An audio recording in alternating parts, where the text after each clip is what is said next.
Hello, I'm Lise-Lotte. Welcome to the garden. I'm in front of my greenhouse, as you can see, and I've got some more sweet peas. I'm so enjoying this sweet pea season this year, and any opportunity that I have to be working next to the scent of sweet peas. I've been sitting doing some writing, and so I've made sure that I've taken them down with me to the garden. I don't actually leave this beautiful vase outside overnight, as I do with so many other things. But I was going to kind of come on here because, it occurs to me that we all have these moments where it's hard to kind of hop back into a project or settle back into sort of doing the kind of creativity that we would like to be doing. And I don't know about you, but I have a lot of creative friends. And so that is helpful to me because I see what they're doing.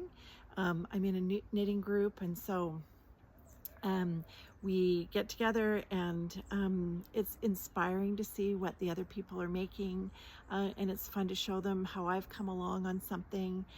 It's a good chance for us to ask each other questions about color or projects or that kind of stuff. But I do think that creativity brings a different kind of connection to people that than you experience in a lot of other ways. And there's something to that about sort of doing something with your hands and just kind of settling into kind of a different rhythm in a way. Like if you're knitting, you're in a different rhythm because you're having to pay attention to the pattern or do the section that you're doing, whatever it is. But there are times like this afternoon for me where I just was getting stuck. Actually, I just wasn't sure what else to do for this project that I'm working on. And so I thought, okay, well, maybe I'll try some writing. Maybe I'll try sort of getting out my ideas that way. And then that wasn't really working. And so I thought, well, you know what? I'm going to make lavender wands. And there's different names for these, but that's what I've always known them as, is lavender wands. And, one could sort of think like, well, you didn't get your thing done, or you didn't get your project done. And it's true, it isn't done. But this kind of allowed me, because I find the very first part, I'll show you here. I always find the very first part quite challenging. It's just a little bit frustrating. But once you get into the sort of the rhythm of the weave, then it's really fun and rewarding, and it doesn't take very long, and it smells really good. And it's only 13 stems of lavender. They make really great gifts. If you want to give them away. You might not. You might be like me. And I just actually found in one of my drawers, oh, there's one. Like, it's really old. So I guess that'll be really good to replenish some of these in my own drawers, sweater drawers, sock drawer, and so on. But if I have more time and I make more time to do it, then I could be giving these away as gifts. They're really fun. But there is something about kind of settling into a different kind of rhythm. Of course, there's different hormones in the brain that are being released and so on, that the brain is releasing.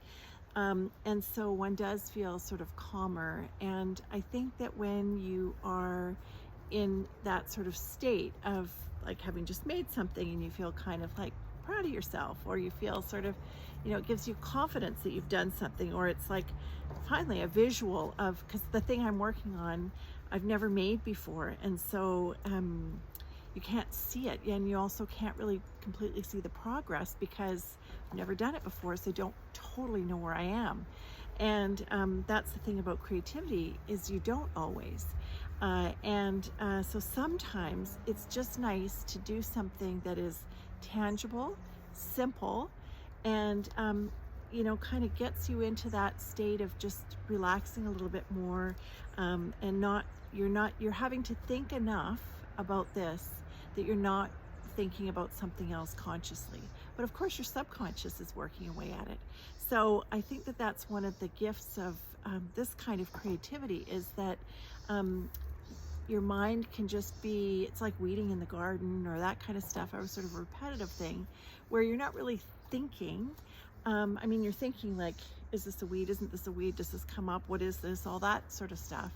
But it's just giving you enough of, you're thinking about what to do with your hands. You're in that moment of being in the garden, and so you're not thinking about all the other things. And same with this, you're thinking enough about it. Okay, so is it up and under? Did I get that one? All that kind of stuff. But you're not. It's not so much so that it just kind of is helpful. And so I thought that I would post this today as a way to say, if there is something that is really difficult, of course there's also going for a walk or that kind of stuff too, if you can. But I do find that these smaller projects are sometimes helpful. And then actually, I'm looking over here because that's where the table is set up where I'm doing this. And so I have a few more that I've done a few weeks ago, and it's time now to do it before the lavender itself gets so dry that it will break when you bend it. So you don't want that. So there is a little bit of a time thing on it in terms of the season, like a lot of things. But yeah, I just offer that up as something that it doesn't have to be perfect. I didn't have enough of the ribbon that I hadn't pulled enough of the long enough one, so I've just improvised with tying it. But I mean, it's for me, it's literally going in my sock drawer, so it doesn't matter if it's not perfect. And that's the other thing, is just what can you pick up, which is something that is simple, that doesn't have to be perfect. There's absolutely no pressure. You don't have to show it to anybody if you don't want to. You don't have to give it away. It doesn't have to be good enough for anything.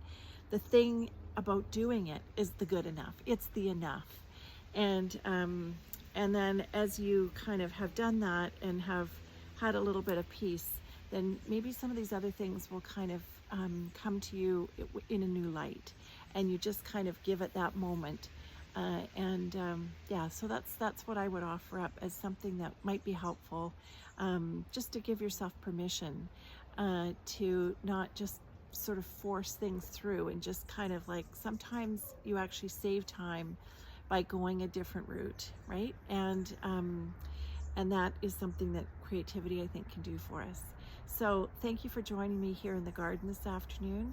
I'd love to know what kinds of things that you do when you get stuck on a creative project or another kind of project, and you just really can't think your way through it. You've really got to kind of pivot a little bit and do something else, and just kind of let the other parts of your brain work away at something while you're doing something with your hands.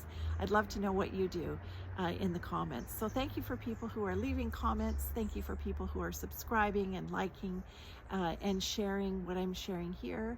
Really appreciate it. And I have a newsletter that comes out every week. And I also have an online community for women who want to be more connected through creativity. It's called GEMS. It stands for Gathering Experiences That Are Meaningful. And so if you're interested, all the information is attached. And I will see you next week here in the garden. In the meantime, I wish you peace on your path.